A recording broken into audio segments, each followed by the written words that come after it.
Welcome, everybody. We'll get started as always with some slides, and then we'll have an opportunity for shares and questions. As always, we start with the most important question. What is open intelligence?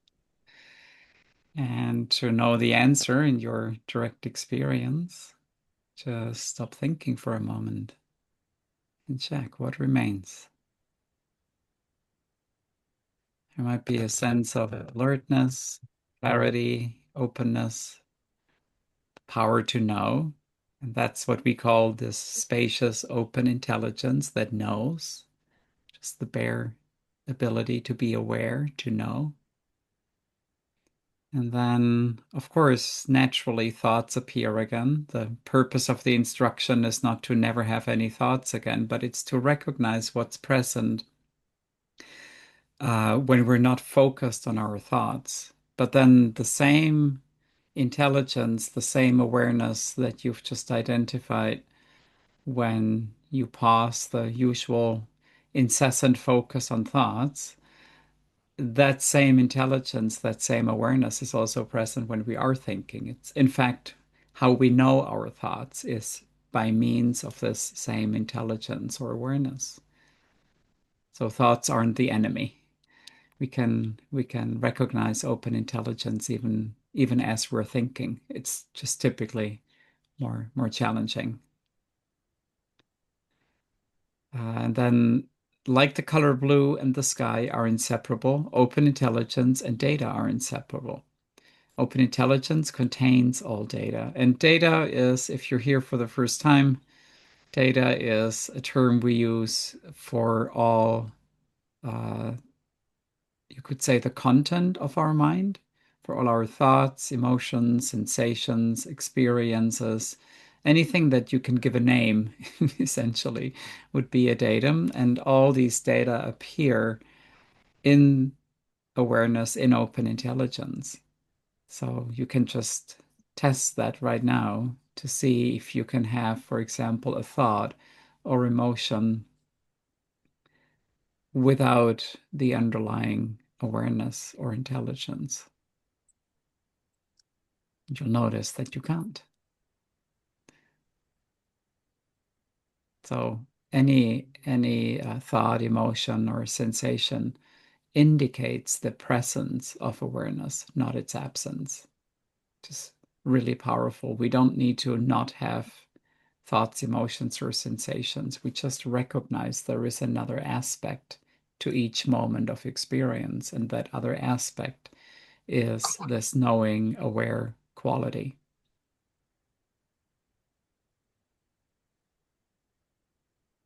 So we relax as what's looking through your eyes right now.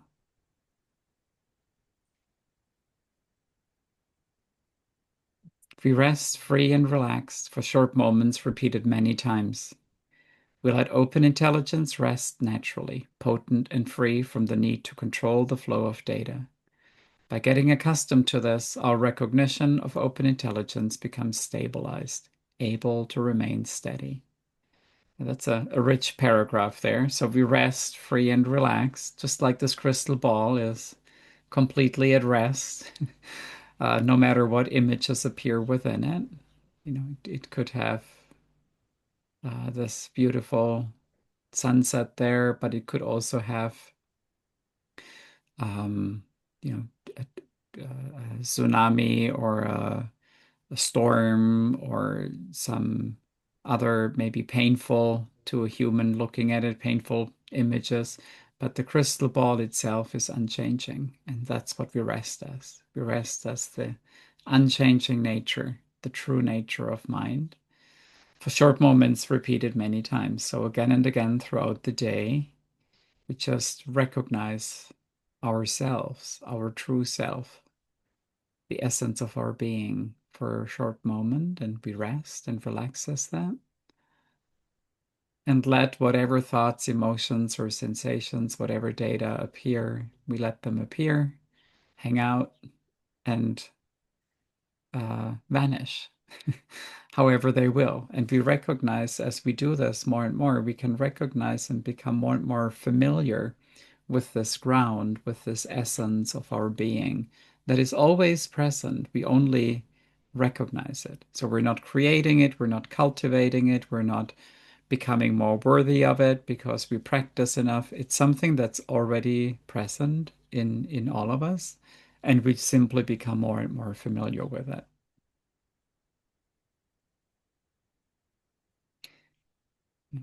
Can continue there maybe. Regardless of what comes up, maintain open intelligence, because in fact, open intelligence is all that is coming up anyway. Yeah, so that's just reading that, we recognize that everything that appears, we recognize that open intelligence is always present, that everything is the dynamic energy of open intelligence and nothing else. We are just so used to focusing on the labels and didn't know that everything appears as open intelligence, that there's something about us that is always stable, clear, indestructible, always present. So we're getting to know that aspect of ourselves that is always, yeah, present and ultimately reliable, because it's not reliable to focus on the ever-changing display of our thoughts and emotions and how are we feeling today. The next minute there might be something else coming up. And then, yeah, so this can be just a constant flow of data stream. And we train in recognizing open intelligence and maintaining open intelligence throughout everything that is appearing, seeing that that was the dynamic energy of open intelligence.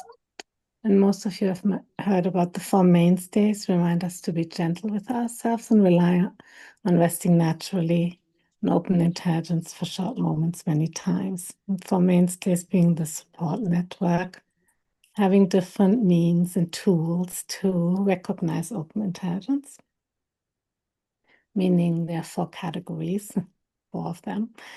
One is like here in the meetup, we have texts like these that elicit and evoke open intelligence, just reading text, hearing the text that speaks directly for open intelligence recognition. And then there are also the books and the countless videos and talks that share of open intelligence, and just listening to those, it's a naturally open intelligence becomes obvious.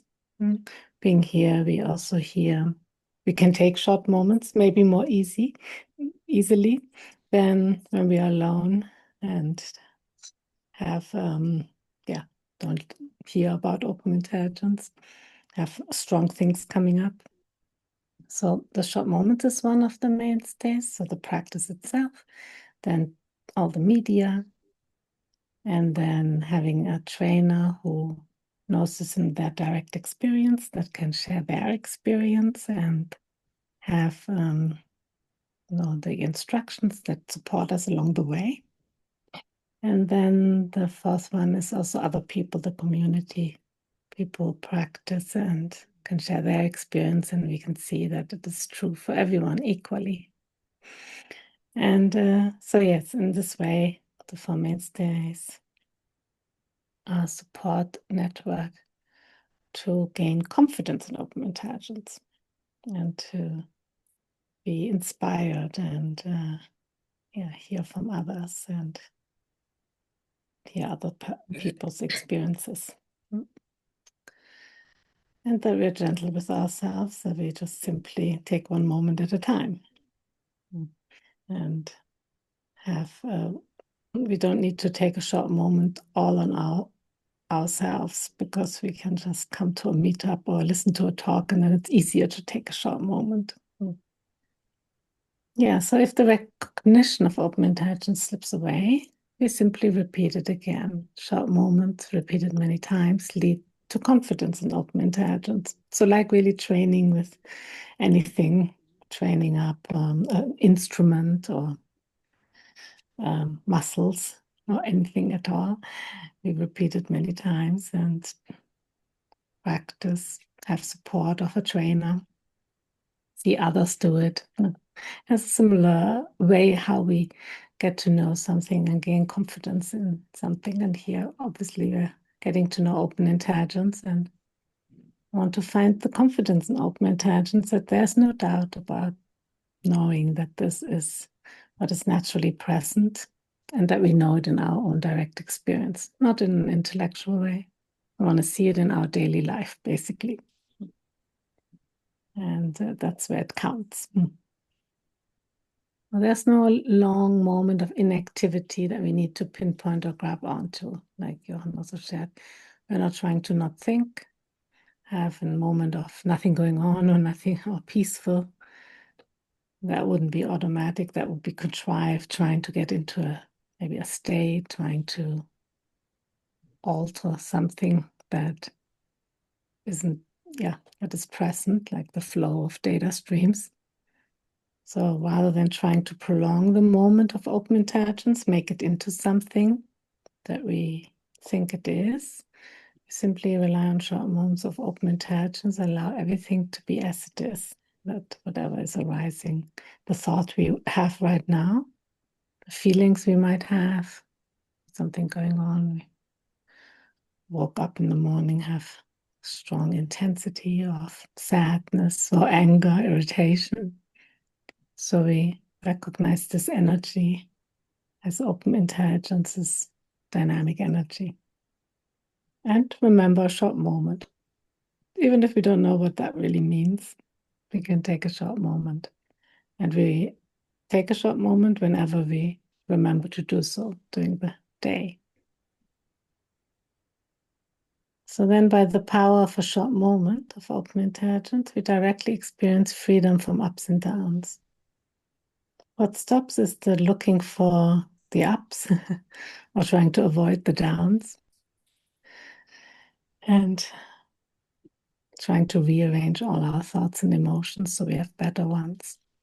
And I always wanted to be free and to find that freedom in the midst of everything. That was very powerful. I didn't need to go anywhere or didn't have to have the certain thoughts and emotions to be free. I was in the midst of everything just right now. Also, we begin to have a balanced view, like on the top of the mountain, we see everything. So we see everything as it is. And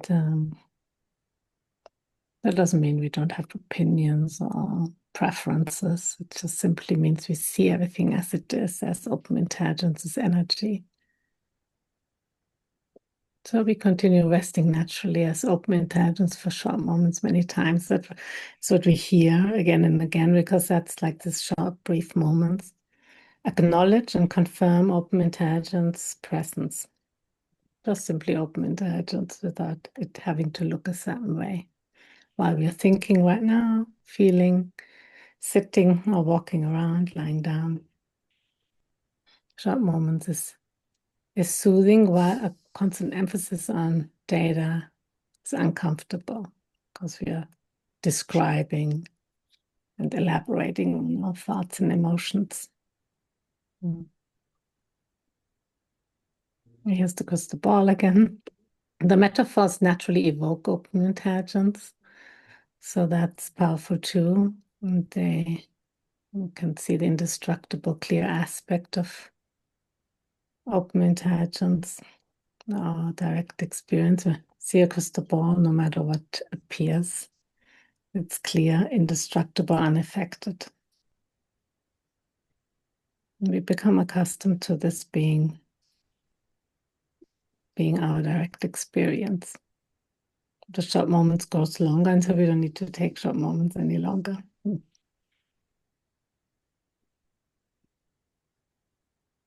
Yeah. Did you want to? Sure. By relying on short moments of open intelligence becomes increasingly obvious. The very moment data form rely on powerful and spacious open intelligence. That is a short moment of open intelligence. your power and energy become grounded in open intelligence rather than data.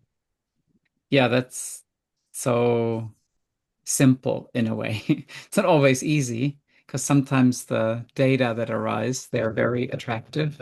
We jumped into and elaborated and we want to dive right in there. So like if something annoying comes up in life and that we have had experience of like so many times and just don't want to have it anymore, then it's so tempting when it comes up next time to again jump in there. So if instead we rest for a short moment and just allow the energy to move as it does without jumping into it, without getting lost in the descriptions, but just really letting it flow however it will. That's how we become familiar with this power and energy that is present in open intelligence. That's actually also the power and energy in the data, but we can't harness that power and energy when we're getting carried away by the descriptions. Then that's where the power and energy go, is into the elaboration. So instead, if we rest, as data arise, as data form, we rest, then all the power and energy is available for whatever is really needed and whatever might be beneficial in the situation. We allow the natural ease of open intelligence to gradually permeate all our daily activities, even feeling pressured, trying, and struggling. We rely on open intelligence at all times, whether walking, moving around, lying down, working, sitting. Yeah, I like this. I like ease as a description. Like when, when people ask, like, what is this like?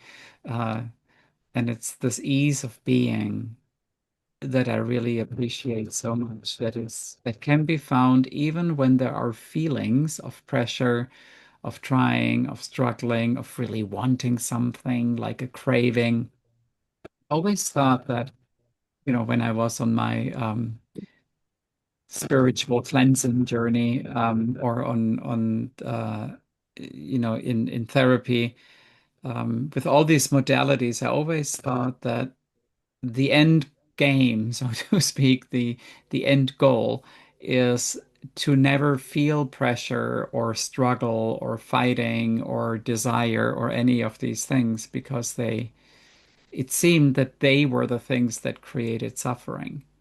But then when we rest, we see that they aren't creating suffering in and of themselves.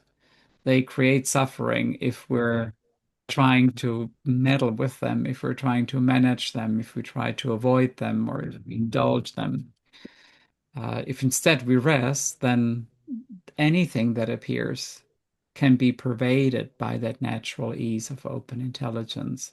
And so, simply by integrating the direct recognition, not just the understanding, which is great as well, like the deep understanding is the first step. But then, if we integrate instinctive recognition of open intelligence through short moments in all aspects of daily life, then open intelligence itself becomes more and more obvious. And then that's how we gain confidence in open intelligence through repeated confirmation that it's always naturally present.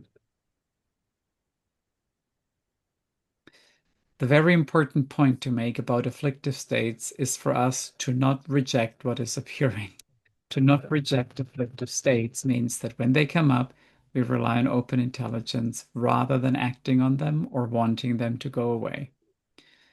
You might still want them to go away, but even in that desire not to have them, which is very human and very natural, even in that desire, we can rest. So there's no exit there of intelligence. Whatever arises in that natural sequence of data streams, we can always recognize that the underlying basis, the raw intelligence that knows, that is aware, that is cognizant of this present appearance, that's always already stable there. So we don't have to go anywhere. We don't have to do anything. We don't have to not do anything in order to arrive at open intelligence. It's just this moment of recognition. How's everyone doing today? Hi there. There any shares from anybody? Anyone into the empowerments who wants to share or has a question? I feel like a kid in the candy store again today. Uh, uh, a week ago, we were planning a trip to Denver to see our son and daughter-in-law. And a couple of days before we left, I blew out my knee. And because my knee was wacky, my lower back went out. So I was at the ER, blah, blah, blah. It was a perfect opportunity to have an afflictive state and rest. And I felt great about how it all worked out. I wondered if I was going to make the trip, which added to the afflictive state. Uh, but we made the trip and things worked out. The trip was totally astounding. It was a great time to consider the power of the teaching and had time to just sit and consider the depth of short moments and life in this new view. I One of there's several passages that I've memorized now, and one of the short recent slides was about relaxation, and one that I've quoted to myself and meditated on is relaxed and completely at ease. Primordial potency glows pure benefit. And I think that was in the empowerments. I'm not sure, but it's just wonderful.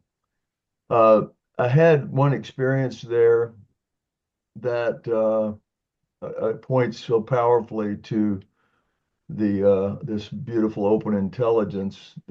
Jochen, you've referred a number of times to warm-heartedness, and I thought, I don't know what warm-heartedness is. I don't know that I've ever experienced that. We were driving. I've had we were driving with my son and daughter-in-law going here and there. And at one point, I just had the overwhelming sense of love for my daughter-in-law. And I'm sitting in the front seat, nothing being said about anything. And I just said, Temery, I love you. And it was from the heart. It was wonderful and powerful. It was clearly warm-heartedness toward her in that moment. And she's always had kind of a special place in my heart. But I said that, and her response from the back seat is, I love you, Paul. And to have that exchange was just like, it's a whole other order of living. And it was a beautiful time. And not being here for this meeting last time, I'm sitting in today, and I'm just recognizing the gratefulness in my heart that I have you folks that would understand my experience in the last number of months, could relate to it because there's not many out there that do. So it's good to be with each of you, and it's good to be back in the conversation with you. Mm, beautiful. Thank you, Paul, You're welcome. sharing. I'm on Empowerment 11, and the empowerments are they're just fantastic. And sometimes I'll read, well, like now, I think I'm reading Empowerment 11 third time. Um, there's so much depth and profound specialness in them. And I continue to listen to Candace's, it's like, I say to my wife that, and it's funny because my wife, she'll come into the room and hear this, and she said, "Wow, that's really great." So, not that it matters if she ever studies this. Really, it doesn't matter because when I read this thing in a minute, it really says it. But she makes comments about how wonderful, and she said, "I'm so glad that you're studying this stuff now." And I said, well, it's always yours too. Of course, she gets the open intelligence thing, but so it's been quite a wonderful experience. And I like Paul, thankfulness to the community. I heard this photographer on YouTube yesterday say, he was talking about a certain camera that they have a community, people can share things. And he said, so many people don't talk to each other anymore. They're too busy doing this. So anyway, let me read this. This was at the, I think it was at the beginning. Yeah, in the very beginning of Empowerment 11. Some of these things, I don't know if other people get, like become so aware of these things. For me, it was just amazing. And I typed it out. I put it on pages. Everything and everyone whatsoever is the display of primordial purity, spontaneous presence, and dynamic energy of open intelligence, like a rainbow in the sky. It's like, wow. And I love at the beginning, it's like everything and everyone. That doesn't leave any person out, nor does it leave anything out. It's just like, wow. So I think when I spoke to Jochen, maybe in our first call, or I don't remember when it was, I made every attempt early on to see people as spirit, if we can use that term. And now this is like everyone and everything is open intelligence. It leaves no one out of the picture.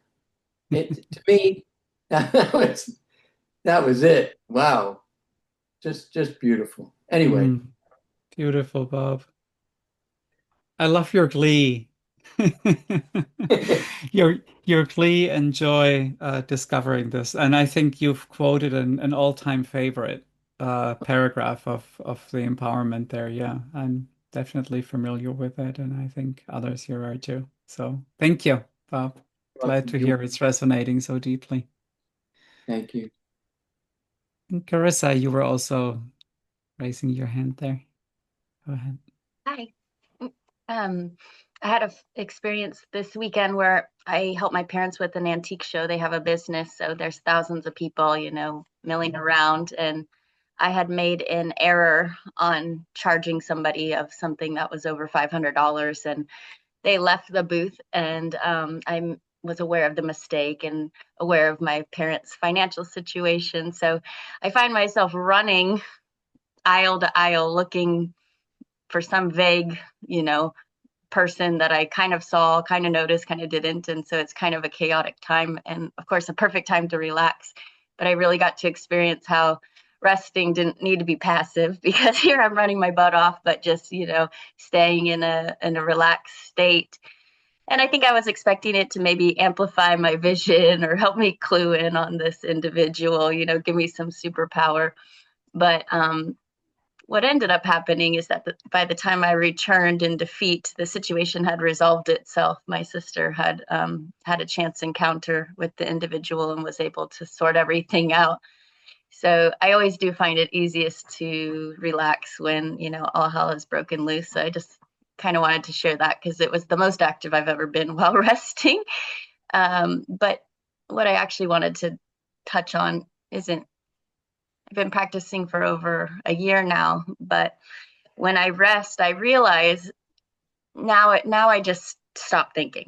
But I realize prior to that, I was always kind of announcing that I was resting, like a clocking out or a clocking in or whatever. And I realize the nuance of that is that I'm trying to prove or earn or gain, which you guys touched on in the slides. Like there's another and there's me, and I'm reporting that I am remembering.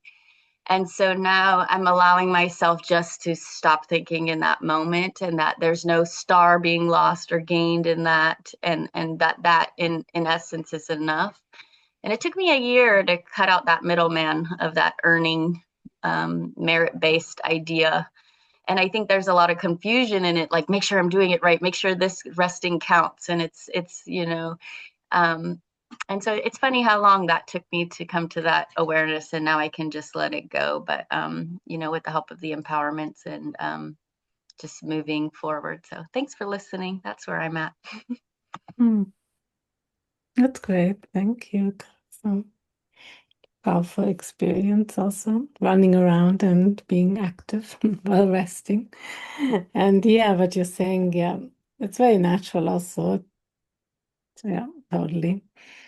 To have a sort of middleman and look and how we're doing. And well, that's great. It feels like it's just not necessary anymore, just opens, right? Great. Thank you.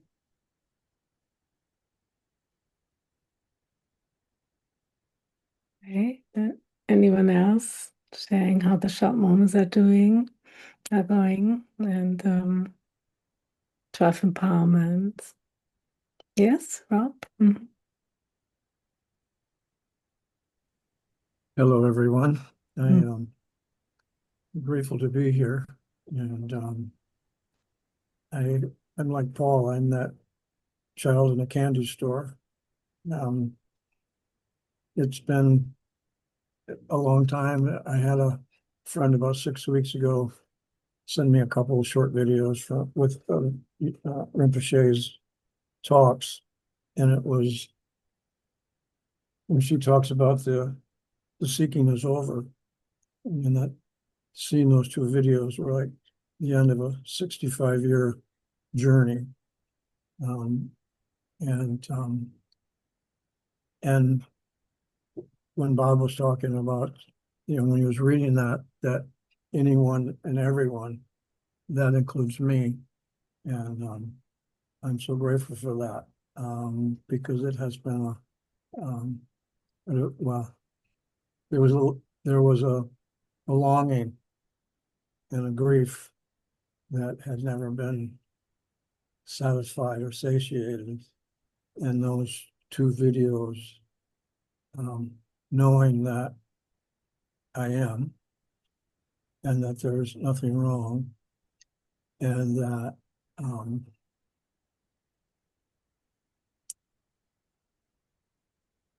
and that the search was over, and that Rinpoche talks about how far do you want to go, and talks about 100% commitment. And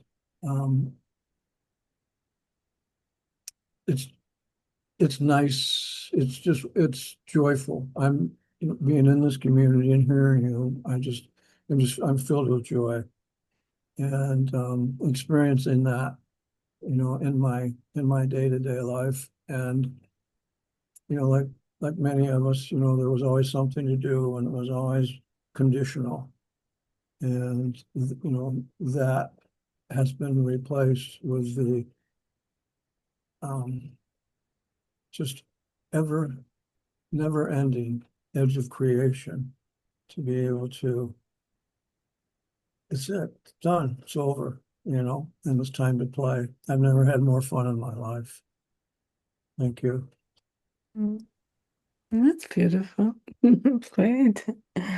Thank you for sharing that.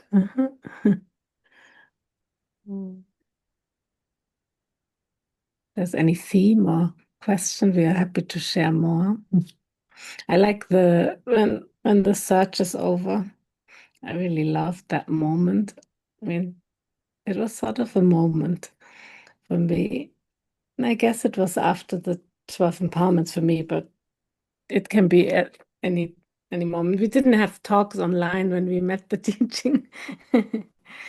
We just were in Rishikesh at the open meetings, and she was giving them there, and she had three was it videos or even audios I think on audio CDs? files. On CDs, right? Like when the CD time was still happening. So then we got those, and in our van we could listen to them. But anyway, we listened to her then live there, and did the Jeff empowerments, and we shared before, but it's nice. It's just nice to reflect. We had signed up for like a month-long Vipassana meditation, had done like these 10 days or week-long ones, and but then okay, let's go for it 1 month. And yeah, just doing the tough empowerments and looking for something, not only in the meditation, but also for the psychology, therapy, solutions for this kind of direction. That was my background now. And yeah, so that was then just like doing the 12 empowerments, cut, made everything just clear. The search was over, and it's sort of a relief. Even though I did like to search as well, but and obviously there's probably a certain amount that is fun about it too. But obviously then just to see, wow, to understand also all the books I had read and I looked at and listening, like everything just got clear. Every book ever read was clear and understood. It's a different way of enjoying teachings or philosophies or wisdoms in a completely new way. Yeah. So I like that reflection on how the search is over.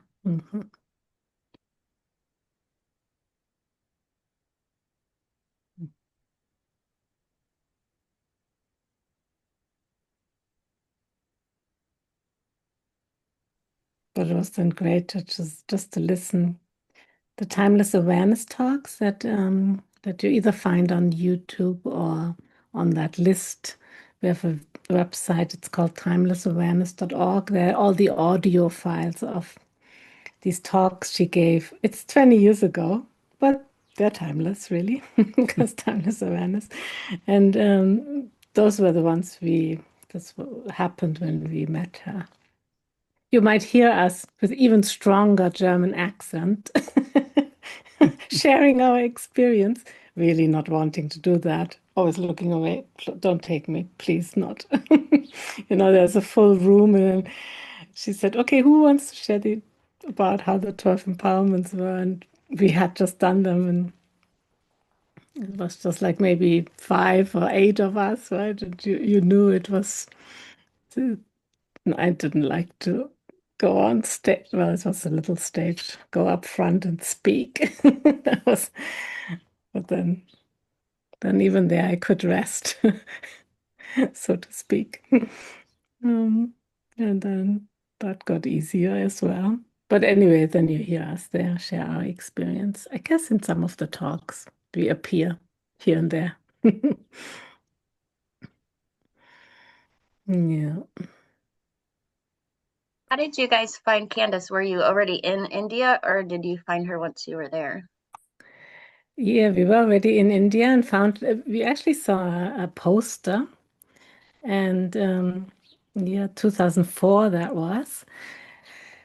And we thought she looks like a psychologist, like we were both psychologists, right? Looking for something. She was an unusual picture for the realms of Rishikesh with seekers and uh, more white people were dressed in white more, and she had a black suit on or something like that. But it was a nice picture anyway. So we saw that poster, and then I didn't understand at all anything that was written on the poster. We took a picture. Something attracted us there. We said, okay, let's check that out. And it was Power of Wisdom, it was called. Yeah, and then we went there, and she then shared. And it was It was quite a funny open meeting. It took like over 1 or 2 hours because there was also a Hindu translator because there were a couple of Indian people there. So it took really long because he also interpreted and commented, but it was a sweet meeting. Something was magnetizing about it. And she said, I'll come back and she'll she'll share more. So we just came back and then we did the 12 empowerments there that she then just offered a couple of days later, or a week later. We had no idea. I mean, I didn't understand actually anything. I just knew something was very magnetizing. And then for me, the 12 empowerments made the shift there in the clarity and just in that short moment, resting naturally. Was there anything you wanted to share, Johan? How many hours do we have? Yeah, no, it was great. It was just what I've been looking for.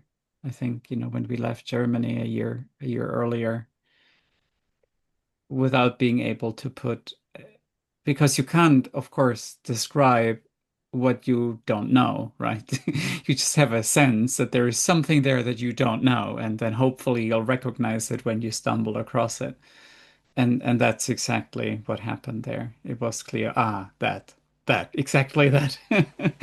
That's what I've been looking for. That's why I left, and that's why we drove and, had all these conversations. And yeah, we were so, I mean, determined, you know. I think um I would probably still be I would still be running around the world and look for it had I not found it there. It was just very clear that something was deeply missing, but you can't tell what it is. Just like when you're in a dream and you think there's something else there, but you just can't wake up. But you know that there is something there. Yeah.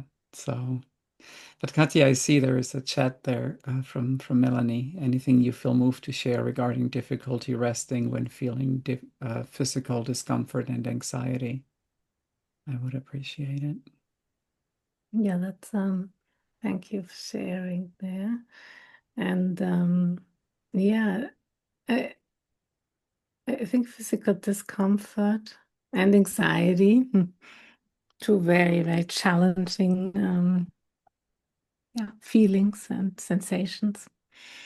Even thoughts that come around physical discomfort and anxiety. So sometimes resting or taking short moments when it's very difficult feels too overwhelming because then the the thoughts around it and the intensity, and we feel our body, and it's all the energy in our body and in the thoughts feel very compelling to create more. Just want to get rid of it, obviously. And I think for me, so there are others who sometimes share, this reminds me immediately of a short moment, and they feel that then there is like just a brief moment of rest, and maybe you can see it right now, and there's maybe some part of physical discomfort and anxiety around maybe what is happening with the body. And we just take a moment that there's a brief moment of everything as it is. We could say relief, but sometimes we don't feel relief because it's so strong. But then there's a moment of everything, all the energy as it is. And then we repeat it again. But easier was for me always to listen to some talks, to listen to the words, or to, read can sometimes be difficult when it's physical discomfort, depending on what it is. But if we have lots of pain and anxiety, what it is, and or generally anxiety, right, then it's Sometimes it's easier to do something that feels supportive for the body, even be in nature and take short moments, or do something that is supportive for the body, a certain position or certain movement. I'm just making examples of opening up, that sometimes when we just sit and we feel we should be resting and it should feel easier, that feels sometimes overwhelming. So we find ways of listening to talks or knowing that when we gain more confidence, those difficult times get easier. So now when when there's situations with family or friends or with oneself, whether that's physical or any kind of news that is difficult to take or anxiety provoking, there's a very much a different way of being with that all than when we don't know open intelligence. But in the beginnings, it just can be just so overwhelming that we simply just do our best in taking short moments with whatever is and feel the energy in our body. Because even pain is like energy. Then the anxiety is an energy. Where do we feel it? We can feel our body, not try to not feel it, and even feel it for a short moment. Sense it. And then when the thoughts loop, sometimes we can say, okay, I'll take now a short moment. I'll read some of the books or of the text of the 12 empowerments or listen to something. So we can, because resting in the looping thoughts is very difficult. That becomes also more and more easy when open intelligence shines like the sun. But still, it is often just draws us more into the feelings and thoughts. Yeah. So, Johan, did you want to say something more there? I was just Clarissa's super cute little doggy there, I think was a perfect example of like, chewing on this little, is it a stick or like a chewing stick or something? And then, that's like me trying to like not have something, you don't let go. And at some point you just go, and you're just like, and I used to read books about like surrender and but I don't want to surrender to something that I don't like. I want to surrender to things I like. Happy, I'm happy to do that, but not with things, or accept things that are horrible, like horrible for me or horrible for others. So I never quite befriended these kinds of instructions or teachings, but as we rest, there is a natural easing into whatever the experience is, like not resisting, but not because I'm trying. Just there is a natural non-resistance when we rest as that open spaciousness. Like space, this kind of space doesn't have any resistance to whatever flows through it. It doesn't have to try to be non-resistant. It just is by nature non-resistant. And so is the true nature of mind. It by nature does not have any resistance to any experience because the experience is there, right? It proves it's not resistant to the experience. So if we rest as that essence nature, these kinds of states become a lot easier. Um, but I think for me, an important step was like a humility, really, that whenever I was trying to rest, to stop trying because that's already too much work. And usually I was trying to get myself into some kind of state.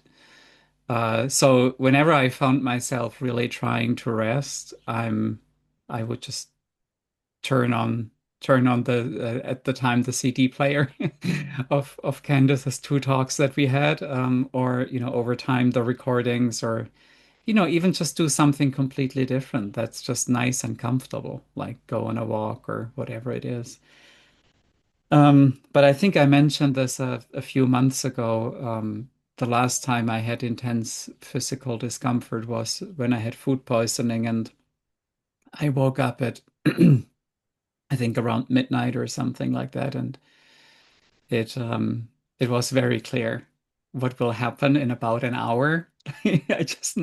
I know the feeling like already so well, and it's unmistakable. And I thought, okay, let's see how this will be. And it's not pleasant. I'm not saying, oh, hooray, I have food poisoning. I can practice. It's just, I'd rather not really. Like I'm here to serve, to have fun. I don't want to like have this like, but what are you gonna do? You know, it's already happening. It's clearly gone too far to do anything about it. At least that I know. If anybody has ideas, please let me know. But my experience, it's way too far. So I just relax in a strange way, relax, and then I went to the bathroom probably I don't know 15 times that night, and each time as everything is happening, um, relaxing like this any kind of inner tension. I can't even just because of course the intestines are tensed, but or cramping up, but there is another way of letting it happen versus constantly trying to figure something out or to do something about it or to think about the next day or to try not think about the next day and just let the whole experience flow through. Um, without even trying to do that. But you know, that's not very helpful because uh, that's just how I experience this particular situation. So maybe it's more instead of seeing this as an instruction or what I suggest you do, it's more maybe a share to borrow some or no, to lend some confidence that with repeated short moments, even these kinds of crazy nights can become not pleasant, but they can become more easeful in how they unfold. Yeah, and you know, whatever whatever the experience is, that ease of being that one of the slides talked about can be strangely present throughout that as well.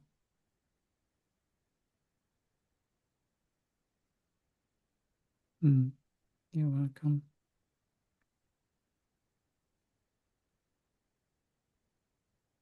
All right.